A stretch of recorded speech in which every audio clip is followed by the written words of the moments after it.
Le cluster va également conseiller l'entreprise sur son modèle économique, élément indissociable d'un bon développement de produits ou de services.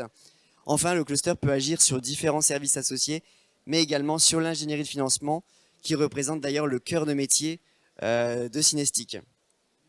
Donc nous avons choisi de faire cette présentation autour de la structuration et de financement, car ils vont de pair. La visibilité qu'apporte Synestic, ainsi que l'optimisation du parcours de financement permettent de mieux naviguer parmi cette constellation de financement public et privé auquel vous avez accès. Donc vous avez ici une représentation synthétique de cette constellation. L'idée étant qu'il ne s'agit pas forcément d'identifier toutes ces sources, mais il faut également se renseigner pour savoir quand et à qui s'adresser. Donc vous voyez ici une proposition d'organisation des financements publics et privés qui existe en Grand Est et au-delà.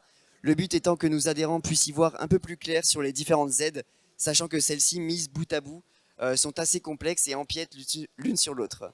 Donc ici, vous pouvez retrouver ces aides classées en 3 critères. Déjà le type de financement, qu'il soit public ou privé, la forme de l'aide. Donc pour les financements publics, on a souvent des subventions, des prêts ou avances remboursables et des allègements de charges d'impôt. Et pour les financements privés, on a souvent de l'apport en capital et du prêt. Et enfin, le troisième critère, c'est l'état du projet, donc la maturité.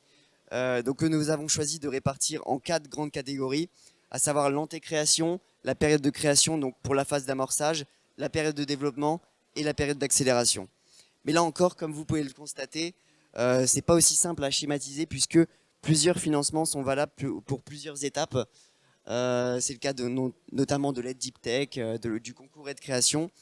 Il peut y avoir également des financements mixtes, donc comprenant de la subvention et de l'avance remboursable.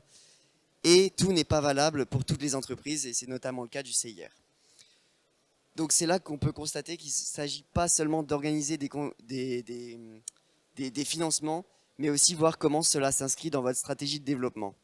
Et justement, une fois mise en œuvre, voici un exemple d'une feuille de route qui peut être envisagée pour nos adhérents.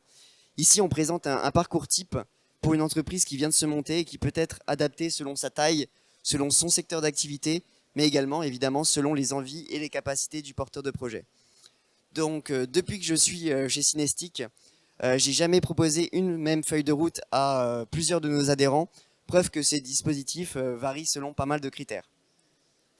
Donc Synestic intervient également en complément à certaines structures. Comme vous pouvez le voir, Synestic représente également une belle porte d'entrée à la rencontre de l'écosystème, sachant que nous comptons parmi nos membres des incubateurs ou des accélérateurs et que nous pouvons tout à fait accompagner les adhérents dans leur rencontre avec ce type de structure. Nous pouvons également les emmener vers des business angels ou startup studios afin d'assurer une croissance de leur entreprise entre la période d'incubation et d'accélération. Vous l'aurez compris, les difficultés de faire tout cela, c'est que chaque financement a son propre cahier des charges, ses propres attendus, mais également des interlocuteurs très différents. De plus, nous avons rencontré beaucoup d'entrepreneurs qui n'arrivaient pas à avoir du recul face à leur projet et qui faisaient face à une certaine solitude. Donc le but, ce n'est pas seulement d'accélérer le projet des adhérents, c'est aussi de leur amener les connaissances nécessaires ainsi que les compétences d'un bon chef d'entreprise. Donc de ces différents constats naît un réel besoin d'être accompagné sur 3 parties majeures: la structuration de son projet, la recherche de financement, mais également la rencontre de l'écosystème. Donc c'est ces 3 points qui représentent la proposition de valeur de Synestic. Enfin, il nous semblait important de vous parler d'un des financements les plus importants du moment. Donc nous accompagnons déjà plusieurs projets autour du PIA 4 régionalisé chez Synestic et intervenons donc sur tout ce qui est structuration de projet, montage du consortium et du dossier. Donc le PIA 4 s'étale sur 4 axes. Le premier axe, c'est tout ce qui est projet d'innovation. Donc c'est des projets individuels, soit d'études de faisabilité, soit de développement. On a également un axe plus structuration de filières, donc pour aider à la structuration des filières régionales par le financement d'investissement et de recherche et développement. On a également tout ce qui est projet collaboratif, donc par l'intermédiaire du PIA 4 IDEMO régionalisé. Et enfin, on a un PIA 4 autour des formations, donc des formations innovantes, afin de soutenir l'ingénierie des projets de formation. Voilà, je passe la parole à mon cher Xavier. Merci Gaël, on m'entend bien? Ouais, ça va.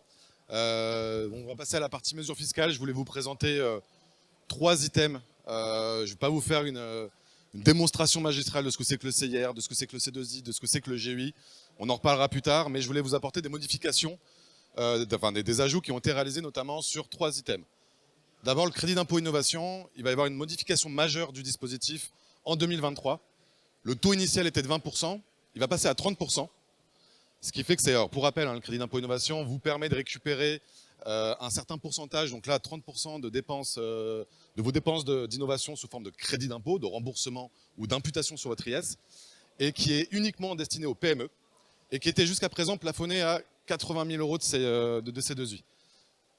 On l'a déplafonné par rapport à ce taux, et on passe aujourd'hui sur un maximum de 120 000 euros de crédit d'impôt innovation, ce qui est hyper intéressant, notamment pour des entreprises qui sont sur des cycles de R&D qui arrivent en fin de vie, notamment qui font 200, 300 000 euros de crédit d'impôt recherche, et qui se posent la question, comment j'articule mon projet de R&D, mon CIR et mon C2I. Jusqu'à présent, il y avait 80 000 euros, c'était pas énorme.